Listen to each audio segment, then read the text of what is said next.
It's a pleasure to be here. I'm gonna go off script just for the first couple of minutes. I want to really thank the first two presenters. Um, I spent my first 20 years of my career as a professor of public health at UNC Greensboro, and oh gosh, in 19 no in 2006, sorry, in 2006, I spun a business out of the university called Prevention Strategies, and that business has allowed me to be the beneficiary of a lot of what was described today. Um, I've reviewed NIH SBIR grants for almost 20 years now. So if any of you ever want to talk to someone who sat at the table and reviewed, I'd be happy to do that. I have very limited experience with the SBIR program through NSF, but quite a bit of experience. My company's been awarded about $20 million in SBIR grants over the years, spread out over the 20 years. And we've commercialized almost every product. We're not batting 100, but we've come close with those projects that have been funded. But as part of the SBIR program, um, we've been the beneficiary of the One North Carolina Small Business Program. We've received some of these matching grants, and they have been so helpful, in particular with the bridge funding between a phase one and a phase two. And so I want to thank, I've received support very early when I was first starting prevention strategies from the Greensboro SBTDC office. I took advantage of about every service they offered and was a constant presence in their office getting advice and business planning and help kind of framing my early SBIR grant proposals. So I think we're really fortunate to live in a state that offers so much support to startups. Um, and I see Alan sitting here from NC IDEA. And for 3 years at UNCG, I ran our innovation office at the university. And while there, we had an NC IDEA grant that allowed us to help pay for grant writing support, SBIR grant writing support for our faculty who were pursuing that. It allowed us to do a lot of faculty education and provide some other services to our faculty through that grant funding. Alan and his team brought the entrepreneurial mindset program, the Ice House, to UNCG. We had we had folks there get trained to be facilitators of the Ice House program. We've provided a lot of programming to our faculty there around that. So all these organizations that are in the room, it's not always the quickest road to action, but if you'll build those relationships and partnerships, there's just a lot of benefit that comes from it. So now I'll get to the topic at hand before John strokes out on me, but I'm here to talk about NC Innovation. And so today marks my 1 year anniversary at NC Innovation. And it's been a wonderful year. To be honest with you, I didn't think there was anything in the world that could pull me away from my faculty position and motivate me to resign my tenure. But the opportunity when Michelle Bolus approached me and talked about the mission of NC Innovation, it seemed like just a natural next step for my career and all of the benefits that I've received from being involved in this type of translational use-based research, having a company that I spun out of the university, the benefits that it brought to my personal scholarship as a researcher. There were just, I think, so many lessons and experiences that I wanted to share through this work. So I took the leap, and I haven't regretted it for a second. So let's talk about NC Innovation. So before, I want to get a sense of who's in the room. I see Scott and Brian. I'm going to talk about them in a second. But are there any other faculty in the room, or are we mainly okay from See Chapel Hill. UNC Chapel Hill? Everybody, Oh, yeah, another one of our funded projects sitting in the back. And so everybody else is from a startup, a smaller business. Okay, very good. So let me just say off the bat, I'm going to talk a lot about universities and faculty research in this presentation. And I don't want the small business folks in here to feel alienated. A key component of our grant funding at NC Innovation is having industry partners. So while we cannot fund for-profit companies in North Carolina directly, um, we expect and hope to see small businesses engaged in the work and funded through subcontracts through the university. So there's not only um, a role for you in our funding, it's the goal of our work to partner faculty, university researchers with North Carolina businesses to de-risk technologies, to speed up the path to commercialization, um, and to focus on, at least initially, focus on North Carolina problems and challenges that this work being done at our universities can inform and help solve. But they need the industry partners to do that. Most of our faculty researchers do not intend on becoming CEOs of companies. They want to continue to support the science. They want to be the chief science officer. So they need industry partners. They need someone to kind of take the business part of that and really work with them to scale up the technologies that they're developing through their research and science. So you hear a lot when you read about university research. I know all small businesses go through this. We've gone through this. You've got the what's called the valley of death, and you get these kind of early TRL stage technologies, and you get a lot of funding from the federal government and other organizations for early ideation and early testing. But when you start getting closer to commercialization, the non-dilutive funding becomes harder and harder to locate and to secure.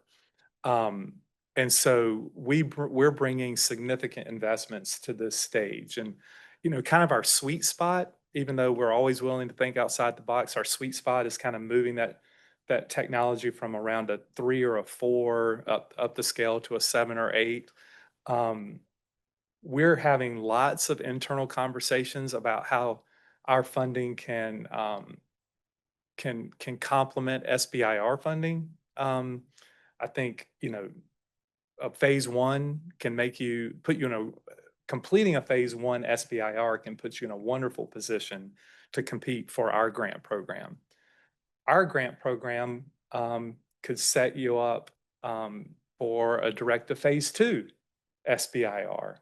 Or if you've already got a phase two SBIR, if you've ever worked with an SBIR grant, the phase twos do limit you in terms of direct commercialization activities. A lot of those are not allowed.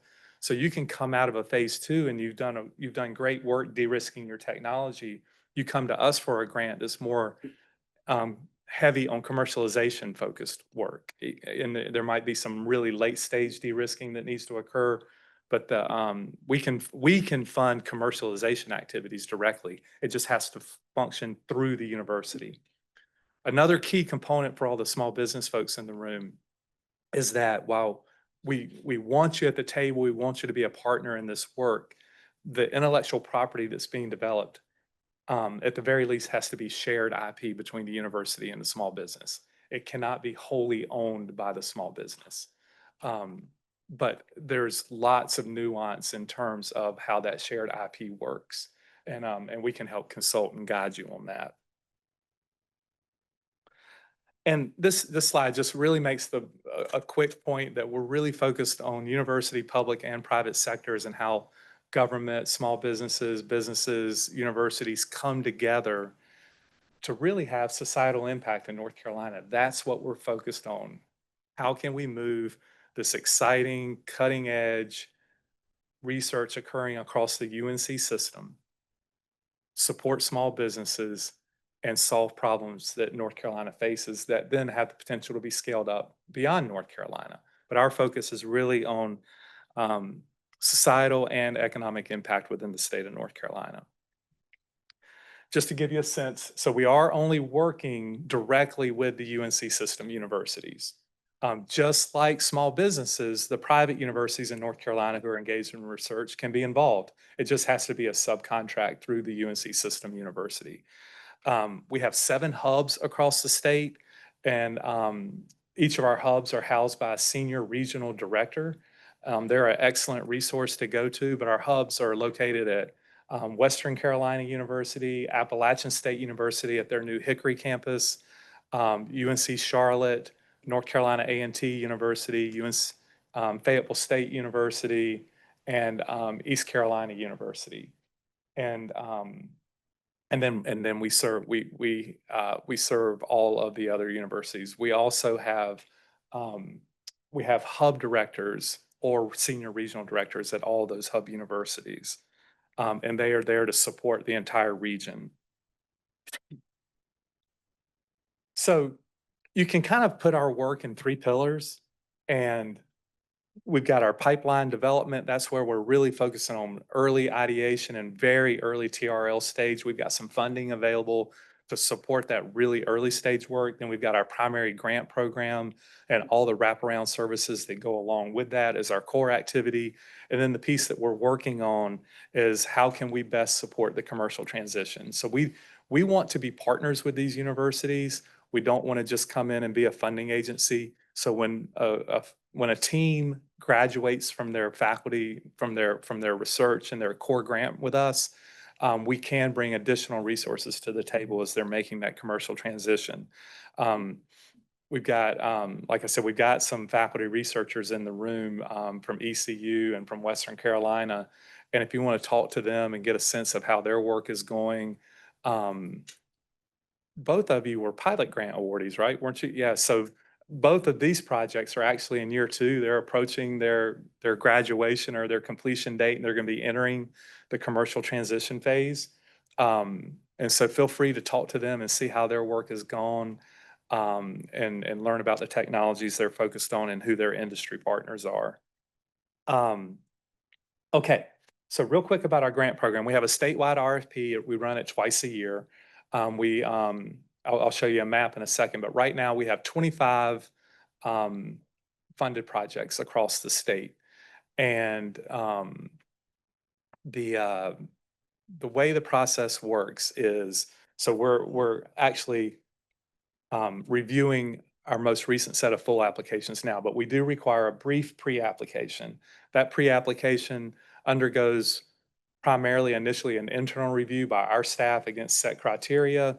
Then we work with the university's offices of research, and together in partnership, we kind of down select those pre-applications, and then we invite faculty from each of those universities to submit full applications based on that internal work. You have about a 2-month period from the decision on your pre-application to get your full application submitted. Once your full application is submitted, we have 2 external review committees.